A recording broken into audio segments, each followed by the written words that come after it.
One of Britain's best-loved sporting personalities, the boxer Sir Henry Cooper, has died at the age of 76. A former British heavyweight champion, he was perhaps best known for his devastating left hook and his famous knockdown of Muhammad Ali, then known as Cassius Clay, in 1963. In a statement, Muhammad Ali described him as a great fighter and a gentleman, and that he'd miss his old friend. Our sports correspondent James Pearce looks back at Sir Henry Cooper's life. Henry Cooper's most famous punch, a crunching left hook, sent a young Cassius Clay to the floor for the first time in his career. The bell has sounded. Saved by the bell, Clay, later known as Muhammad Ali, went on to win after Cooper succumbed to the facial cuts which would dog his career. He always pays me the greatest compliment with that, because he always says, Cooper hit me so hard, he said it didn't only shake me, it shook my relations in Africa. Henry was the nation's favourite boxer. No one will ever forget the punch that felled Muhammad Ali, that glorious night, the most famous punch ever thrown in a British boxing ring. But I understand he's been ill for some time, and obviously our thoughts are with his family and friends. Cooper began boxing as an amateur at the age of 15. Within 3 years, he was ABA light heavyweight champion. And Cooper's the winner on points. And part of the British team at the 1952 Olympics. As a pro, he lost 3 title fights before taking the British and Empire crowns from Brian London in 1959. He held those titles for most of the next 12 years, defeating challengers like the talented Welshman Joe Erskine. I always think that was the best finish of any fight I ever finished, because I hit him with a left hook and he was out. He was out. But as he fell, and he was falling sort of rather slowly, I hit him with about 4 or 5 other punches. And Cooper is badly cut over the right eye. In 1968, Cooper added the European title when the holder, Carl Mildenberger, was disqualified in the 8th round. And he's declared the winner. Retirement beckoned, but there was one last big fight. A 1971 defence of his British, European and Commonwealth titles against a brash newcomer, Joe Bugner. And there it is. At the bell, most people thought Cooper had won it, but the referee disagreed, awarding the bout to Bugner. He's given it to Joe Bugner. The first person to become BBC Sports Personality of the Year on 2 occasions. Splash it all over. He carved out a career as a popular man of the people. How would you like to be in a Brute commercial? And in 2000, he became Sir Henry, boxing's first ever knight. The difference with Henry Cooper was that he transcended the sport. Not many people done that. He was much loved, and outside of boxing, he probably made 10 times as much outside of boxing than he did actually in the ring. He wasn't perhaps the most successful boxer Britain has produced, but he was without doubt one of the best loved. Well, the American boxing writer Bert Sugar spoke to BBC News about his memories of Sir Henry Cooper. Henry Cooper was a legend over on this side of the pond because of that punch. What people don't know about it, Sir Henry, is that he was a turnaround fighter. He was a natural left-hander who turned around, making his left hand one of the best left hooks in history. In fact, I have a book out called The Ultimate Book of Boxing Lists, in which I name the 10 best left hooks, and Henry Cooper threw what they called Enry's hammer as well as anybody in the history of boxing. And it was that left hook in June of 63 that knocked down then Cassius Clay and really knocked him out. Under today's rules, he knocked him down in the 4th round. The count by the referee, Tommy Little, got to 4, and the bell rang. Today, that bell would have rung and the count would have continued, because when Clay got up, he wobbled over to his corner. His trainer, Angelo Dundee, had to sit him down. They gave him smelling salts. They poured ice down his trunks, and Angelo found a little tear in Clay's glove and was demanding a second pair, buying precious time, and that time allowed Ali to recuperate, and he stopped Cooper in the next round. But that one punch was history. Enry's hammer almost won him a fight over the then and for a long time undefeated Cassius Clay - Muhammad Ali. Well, he was the British heavyweight champion who made his name with the knockdown of a young Cassius Clay. Despite a career in which he won no global honours, the gentle giant of British boxing will be remembered for his incredible goodwill and public support. Sir Henry Cooper, a man known affectionately by the British public, sporting and non-sporting, as our Enry. He transcended boxing. He was a true gentleman, and he was considered a gentleman of sport. And obviously had a huge place in the public's affection for him.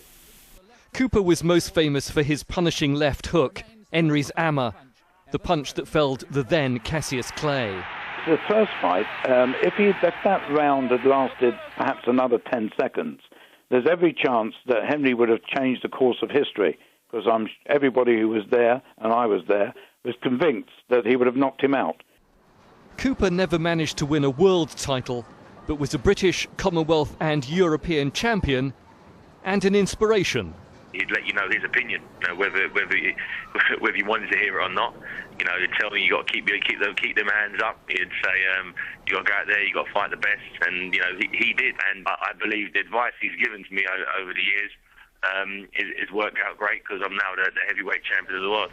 And Cooper's powers of influence extended even to crowd control when working as a co-commentator one fight night in the late 1980s. There was a riot, a near riot on that occasion. Somebody let off tear gas, and there was a lot of unpleasantness in the crowd, and we feared for our safety.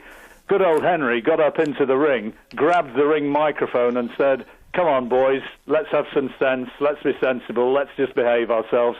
And in the space of a couple of minutes, just him speaking to the crowd, they were back on side and back behaving themselves. Remarkable love for the guy.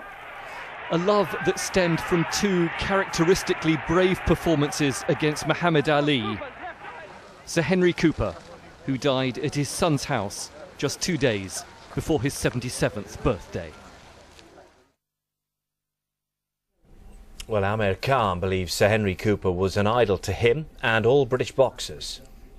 He had a lot of influence on my career, and I think most of the other British fighters' careers, because in the day we all remember Henry Cooper being a great world champion and also a great role model, for boxing, and a great face of boxing, especially in Britain. I mean, I remember watching him, watching a video of him when he fought Muhammad Ali, and what a great fight that was. He was a great face of boxing inside the ring and outside the ring. I mean, he had some big fights, and he was a guy that we'll all remember as a nice person outside the ring. I mean, when you speak to Sir Henry Cooper, it was just so good to speak to someone like that with such experience, and what a career he had in the boxing. And I don't think we've not had a heavyweight champion like him in the recent years. I know there's other heavyweight champions out there, but I think Henry Cooper had something special about himself, the way he carried himself and the way he respected everyone.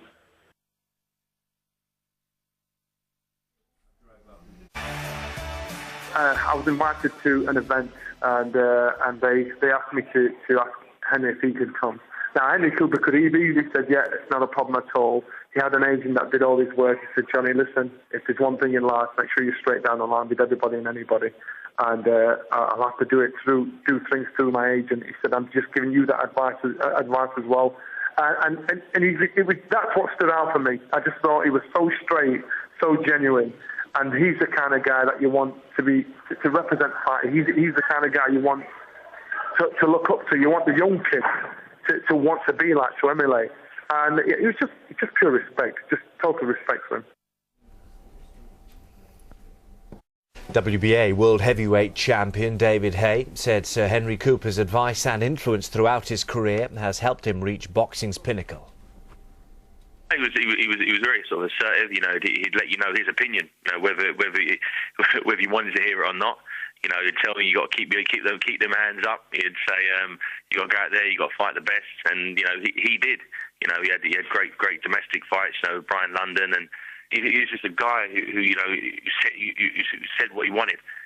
And I believe the advice he's given to me over the years is worked out great, because I'm now the heavyweight champion of the world.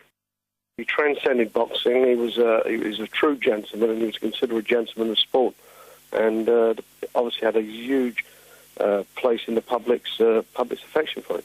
He won a world title, but what Henry did, he was I suppose what you could call it, that true British grit. You know, he tried. He fought the Cassius Clay, then he fought Muhammad Ali, who then became for the world title. Done his best, but unfortunately his weakness in boxing was that he cut very easily, and he got cut in both those fights. But what he did with 100% commitment, and I think that's what won over the British public, and that's why they liked him so much. Well, Cooper, who lost his wife and twin brother in recent years, fought 55 times as a professional. Colin Hart, the Sun's veteran boxing correspondent, was a close friend. Well, of course, the first fight, if that round had lasted perhaps another 10 seconds, there's every chance that Henry would have changed the course of history, because everybody who was there, and I was there, was convinced that he would have knocked him out. And then that would have meant that Cassius Clay wouldn't have fought Sunday Liston for the World Heavyweight Championship in his very next fight. So he could have changed the course of history with that one punch. When they fought again, Ali, of course, was well aware of the left hook, and he never gave Henry a chance to land it. And, of course, on both occasions, Henry was beaten on cuts. But, you know, when it comes to his boxing career, which lasted 17 years, he held the British Heavyweight Championship for nearly 12 years. That's a record that will never be broken. He was European Heavyweight Champion on 3 different occasions. So he had an illustrious boxing career. It's my opinion that Henry lost the will to live. That's just my opinion. There's nothing to do with the medical reasons for his death. Because 2 years ago, his beloved wife, Albina, who was his left hand and right hand, died suddenly from a heart attack.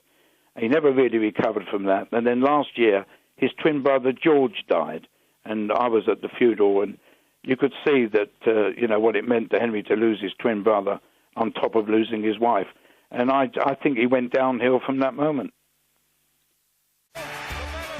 He was like one of the sporting icons, really, not just because not just for the boxing public, for sport in general. I mean, Henry was around in the 50s, 60s, and 70s when really sport was only on terrestrial television, so everybody knew who they were. And he was lucky enough to be around that era, and he was lucky enough to be around when well-known boxers were there, and he boxed them. So he was a great sportsman and a great personality.